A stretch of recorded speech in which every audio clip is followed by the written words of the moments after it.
Young man stabbed to death in broad daylight in one of Wisconsin's most visited state parks.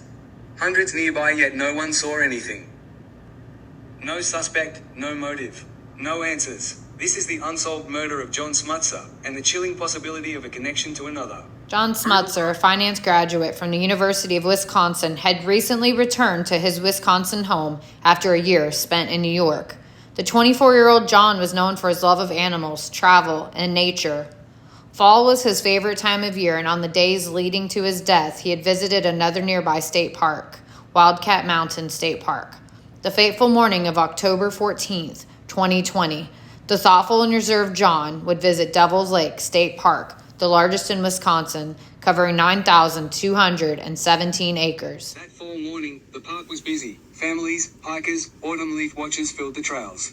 Yet John was ambushed and dragged off a trail near the grottos and stabbed to death. His belongings remained untouched, in the middle of a crowded park, and no one saw the attack. It's been almost 5 years and still no justice for John Smutzer.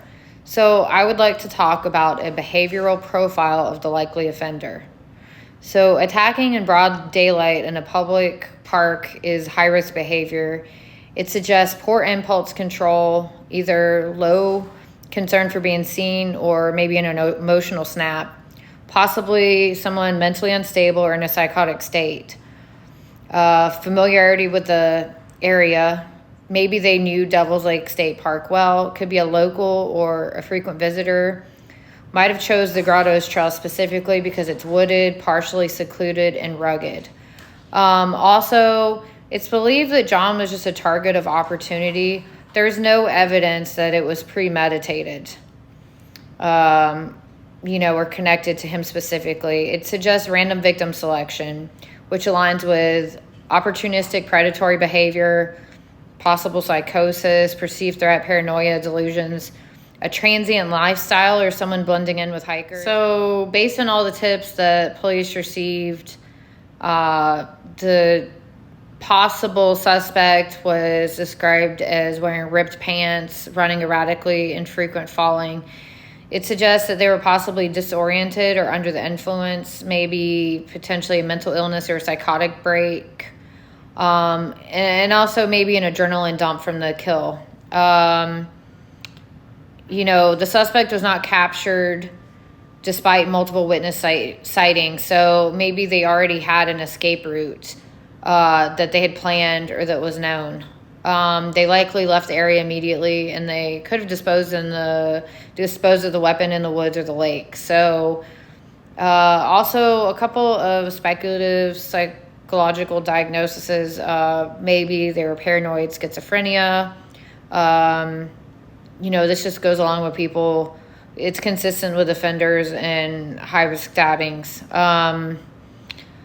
Delusions or hallucinations that could lead to violent misinterpretation of a benign interaction. Another one may be antisocial personality disorder. There's a lack of remorse, impulsivity, disregard for societal norms. We are not going to put this on a shelf and forget about it and just wait for some tipster to call in and feel guilty later on. We want that call now, and the public needs to do it. Almost 5 years passed and no new leads. Then, July 26, 2025, Clinton and Kristen Brink were ambushed and stabbed to death on a remote walking trail in Devil's Den State Park in northwest Arkansas. The perpetrator, Andrew James McGann. Authorities say DNA evidence tied him to the crime scene, and he later confessed. Items connected to the killing were also recovered from his home. So, why I believe McGann is a viable suspect in the John Smutzer stabbing is for several reasons. He is 6 feet tall. The clothing he was wearing in the recent case closely matches the clothing described by witnesses of the runner in the John Smutzer case. And then in 2020, McGann's family sold their home near Chicago, Illinois, which is approximately 3 hours from Devil's Lake. So there is definitely a chance that he had been to Devil's Lake before. The most recent case, he stabbed some people hiking. So we know that connects him, that he definitely has some kind of familiarity with maybe hiking or with the park. And then in 2023, McGann was actually investigated by the Plano School District.